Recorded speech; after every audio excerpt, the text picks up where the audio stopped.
How did you came to Russian poetry? Do you remember? Yes. By accident? Accident? Yes, really by accident. I'll tell you the accident. What accident? I was teaching in Donald Davies' comparative literature department, and I was in the American literature department, and it was a very good Russian department, and I wanted, I don't know, some kind of new way of getting into a subject I was talking about, 19th century rhythm in American poetry, something like that. And I was looking along the Russian shelves, and I came across first Pasternak's book, which describes how there was this woman poet who rose above all of us. And I thought, oh, that's wonderful, perhaps she's going to say something useful. Looked along looking for a translation, and there wasn't one. But there was a biography by Simon Karlinski, and I read it.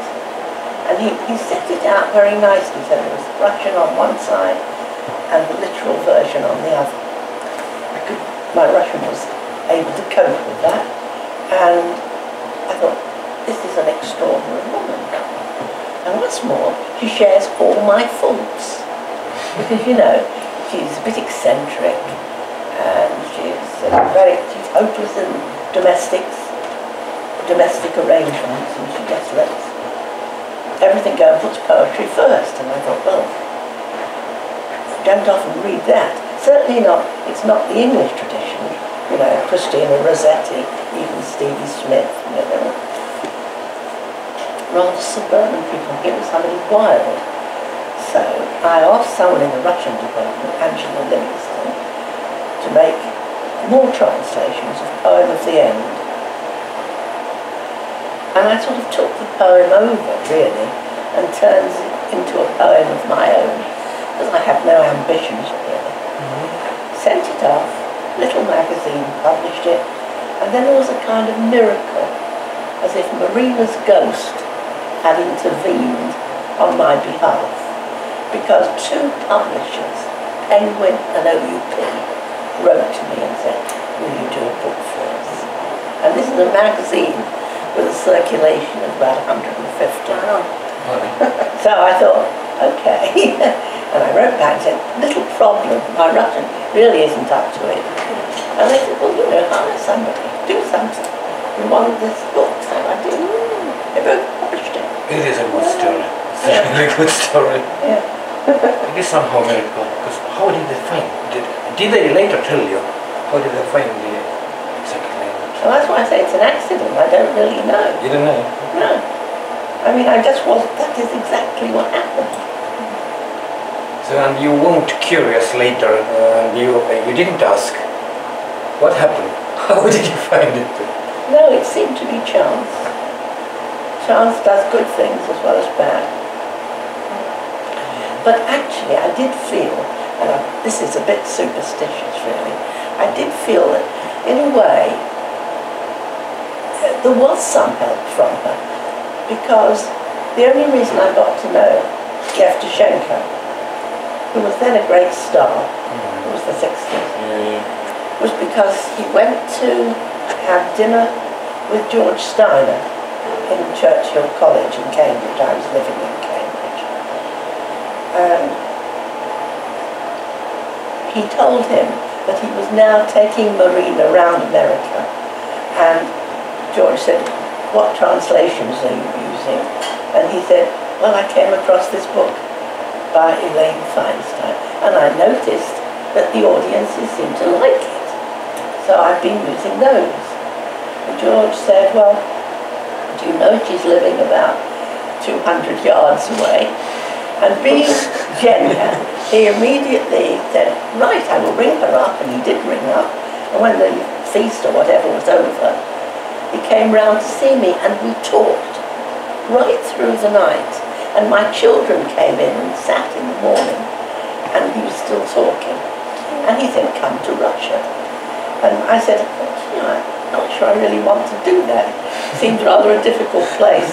And he said, I will look after you. And he did. He really did. So he was the one who introduced me not only to Belach, Madulida, but lots of people. And then there was another coincidence which related to Marcia Enzensberger, who is now dead, sadly. She was teaching at Essex.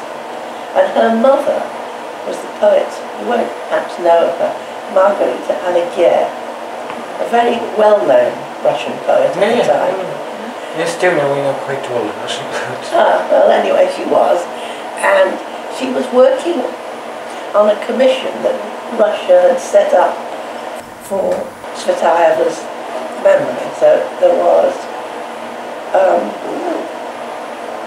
as I remember it, Ariadne, or Alia Efron, was on the committee, that's Marina's daughter, and Vika Schweitzer, who wrote a very good biography of Marina, and Pavel Antikolsky, who was Marina's lover in the First World War, now an old roue of 70.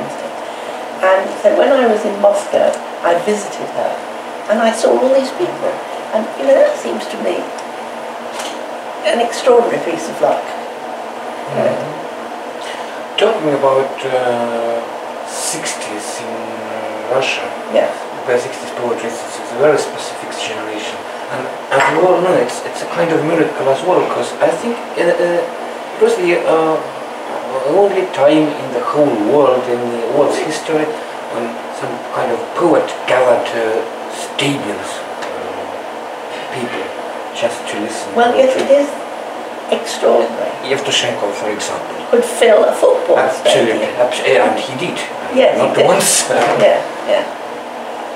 Yes. Why is that? Why? Because they were, you know, poetry was always thought to be the voice of truth. And, I mean, particularly people who were not writing from the Writers' Union. There was this brief period of a thaw pioneered by the guy who ran Twardowski, who ran Novi Mir. And there was hope, really, that the thaw would happen. Another reality, maybe, because it was quite terrible to live in the Soviet Union. Yes, I know. Just another reality, or what do you think? Well, I hope it was mistaken, because Brezhnev came back and was quite difficult to live under. When I first went myself, actually, Brezhnev was already there. And I was followed. My phone was bugged. People were afraid to talk to me. All that was still going on. And by the way, when I came back to England, I found it was the caution you learn so quickly, things not to say over the phone. I found I was being like that when I got back to England. And I said, what's the matter with you? Why are you avoiding all these names? And I realised it's very quick to catch that. I didn't want a particular name. I've been back several times since, and it's not the same. Any time you go, it always changes. I went back when the wall collapsed and the Soviet Union was over. I found people were not all that happy, actually, because they were all so poor suddenly. They didn't have their pensions. And they didn't know how to live in a free world as well. Not at all. Absolutely, because they had this pressure. Yes, but also, it wasn't all that. It wasn't all their fault. I mean, they weren't getting paid their salaries. Molecular biologists were taking up strange jobs and selling CDs on the pavement. Or driving a taxi or something. Yeah. Yeah, it is. Sergei Kalin, a Russian writer, said once a terrible thing about Russian writers. Russian writer needs a pressure. Well, you know, it may be true, but there's a worse side to it. We began to think over in the West that we couldn't write good poetry because we could say whatever we liked. And do you remember that? That people said that? Yes. And what started that, I think, was Nadezhda Mandelstam's book about her husband. Yeah. I mean, that was very infectious because it was so remarkable to make her case that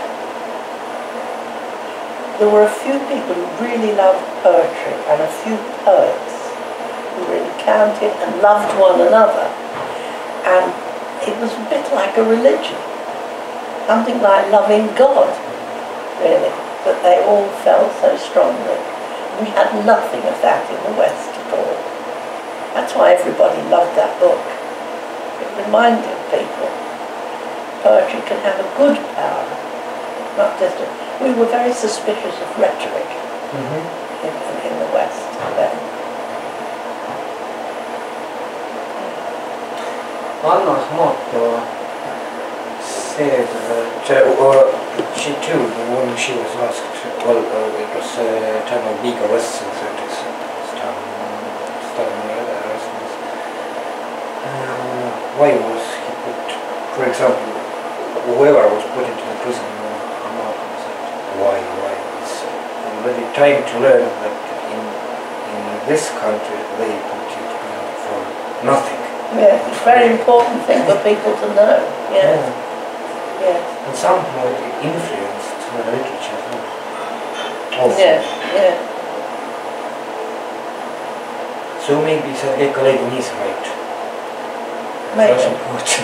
And a Russian writer needs pressure. Well, but the Very often. The West have had good poets without that kind of pressure. But every poet needs some pressure to feel some kind of urgency. And particularly perhaps when there's no real financial gain. Then what's going on that you spend all this time? Marion Moore said, there must be something more important than all this fiddle.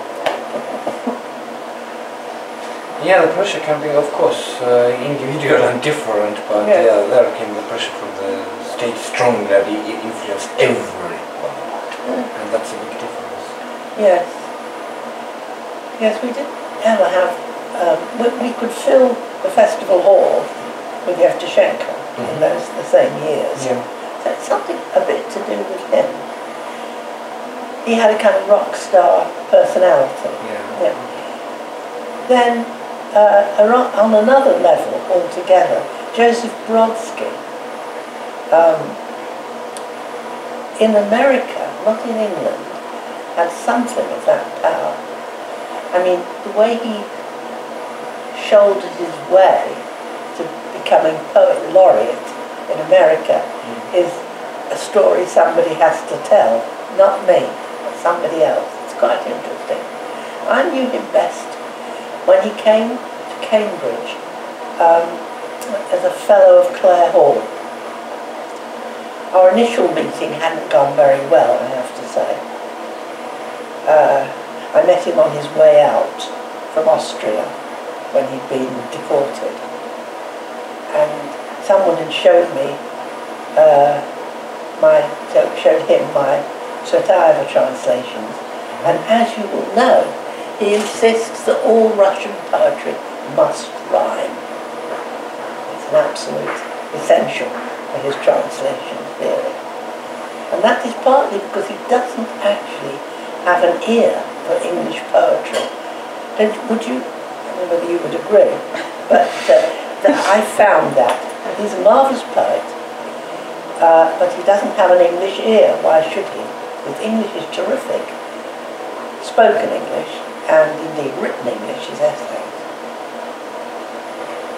So anyway, we didn't get on very well, and then we had a clash on television about the same topic actually, about rhyming. And he told that joke. A taxi driver is picking up a passenger who says, "How do you get to Carnegie Hall?" And the taxi driver says, "Practice, practice, practice, and it's an old joke. And I was just infuriated. I said, so you think Shakespeare should have worked a bit harder at it, do you? You know, and Milton and Wordsworth, who don't use rhyme, and, you know, Eliot, for instance. So he was really cross about that. He didn't speak to me. In fact, I was making a party in his honour. Well, Zara Steiner was doing it in her house, but for me. And everybody came, but Joseph didn't show up. He was so cross with me.